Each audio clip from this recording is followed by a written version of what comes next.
My boyfriend is amazing when he's awake, but when he's asleep, he says awful things to me that make me wonder if he secretly feels that way. I, 25F, need to preface this by saying that when my boyfriend, 25M, is awake, he is wonderful and I couldn't be happier.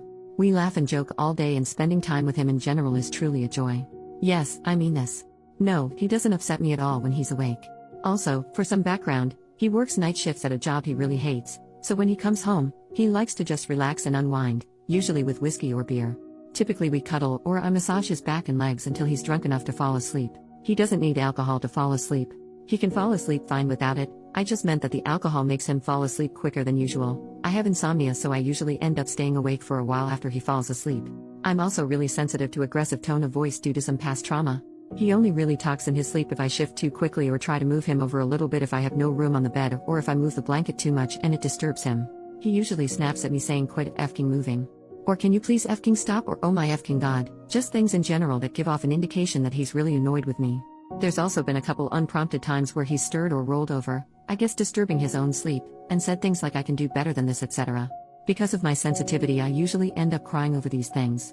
I try to make it a point not to bring up the things he says or does in his sleep, unless they're funny, which sometimes happens, because, for one, I really don't think he can control it, and two, when I have brought up things he said, he always ends up feeling horribly guilty for the things he says, and that makes me feel guilty for saying anything. Last night, in his sleep, he ripped my blanket away from me. We sleep with separate blankets because this has been an issue in the past, and tucked it under himself and his own blanket. It was really cold in the room, so I tried to take it back, but he grabbed my hand and shoved it away. I didn't want to have to wake him up, but he's a lot stronger than me, and no matter what I tried to do, I just couldn't get the blanket back. I shook him gently and kept saying, "Baby, can you please give me back my blanket?" I was met with sleepy grunts, but he still wouldn't give it back. Finally, after a little persistence, he sat up really quickly and yelled, "What do you want?" "Jesus, you're annoying." I said, "I just want my blanket back, please." He shoved it towards me and nearly knocked me off the bed, and then instantly laid back down and started snoring. I didn't sleep at all last night because of this. It's really eating at me. I really don't want to be annoying to him, especially when he's trying to rest after work. But I also don't know how I can keep putting up with this. Part of me wonders if he actually means any of the things he says. When he woke up this morning, I couldn't bring myself to say anything about it, but I also couldn't look him in the eye. I guess my question in this is, am I being too sensitive? Should I bring this up to him? I don't know how much that would accomplish because he usually has no recollection of it and doesn't know how to control it. What can I do to keep my sensitivity from affecting our relationship and the way I see him and myself? First update, 5 days later. First, I'd like to address the comments accusing my boyfriend of being an alcoholic, being abusive, accusing me of lying about how happy I am in the relationship, or claiming he wasn't actually asleep during this and wanted an excuse to abuse me. Y'all are, and really I cannot stress this enough, effing crazy. What a leap. He functions just fine without alcohol, and I've seen him go weeks without it. He doesn't need alcohol to fall asleep. He drinks after work because that's how he likes to unwind. The same as one might go to a bar on the weekend. And for those of you with anecdotes about how your partners started off like this before leading into full-on abuse, I'm deeply sorry that you endured that, and I wish healing on all of you. But that's not what this is. I've known my boyfriend for 10 years. He doesn't have an abusive bone in his body.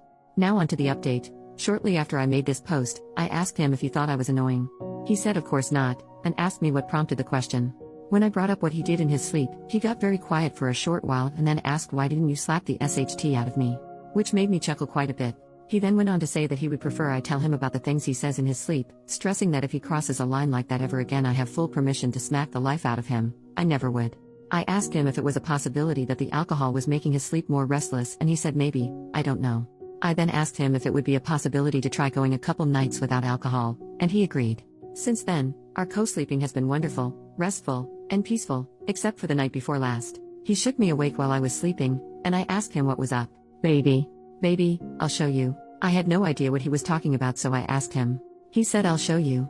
I said, "Baby, are you still asleep?" "Yeah. I'll show you." He instantly started snoring again. I must have giggled myself back to sleep. Anyways, I wanted to thank everyone for the kind advice, and we've decided to cut alcohol out before bed as it seemed to help immensely. Bless. Final update, 2 years and 4 months later. Hi. It's me again. Going back and reading these posts was insanely difficult. I want to kick myself for how deep in denial I was.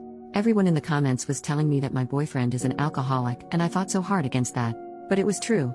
A few months after my last post, I had an epiphany moment. It was 3 a.m., and he was drunk.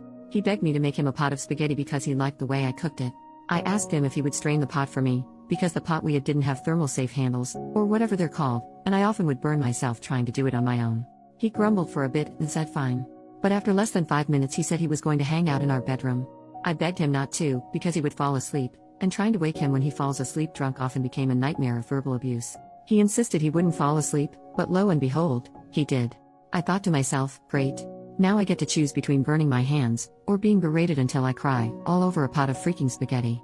I chose to burn my hands.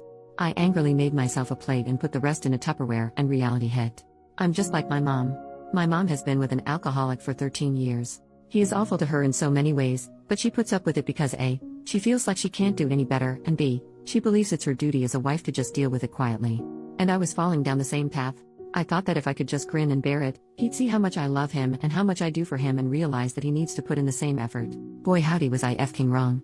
I took off to a friend's house for the night and he panicked when he woke up in the morning and I wasn't there. He called me, crying, begging me to return. I unleashed all my feelings in return, and in more words told him that I didn't have much of an incentive to return, and how could I know that he'd do better? His tears turned to anger, and he screamed down the phone. It was terrifying. I ended up going back home to collect some things, and told him that I needed to separate from him because I didn't know how to help him anymore, and as deeply as I loved him, I couldn't stay and watch him kill himself any longer. I'll never forget the look he gave me. It was like I had kicked him in the stomach. I stayed with my friend for a month or so, with little to no contact with him. I ended up having to return to collect the rest of my stuff, and I noticed something strange. He had always been kind of a slob, leaving empty beer and liquor bottles on the floor beside his bed, but when I returned, by the side of his bed were only tea, soda, and water bottles. His face was less sunken, and he didn't smell like beer at all. When he went to the bathroom, I took a sneak peek in his garbage can just to be sure. It was full, but there were no signs of anything alcoholic.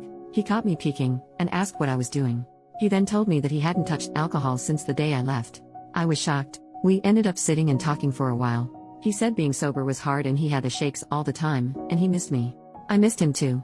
I've been infatuated with him since I was 13, those feelings weren't going away anytime soon. To wrap things up for the sake of character count, we ended up getting back together. He celebrates 2 years of sobriety this week. I'm so proud of him. He sleeps restfully now, with the exception of a mumble here or there in his sleep, and is no longer mean to me in any facet. Also, we're engaged now. Thanks for reading. I'm sorry I fought you guys so hard, and thank you for telling me the truth even though I wasn't ready to hear it.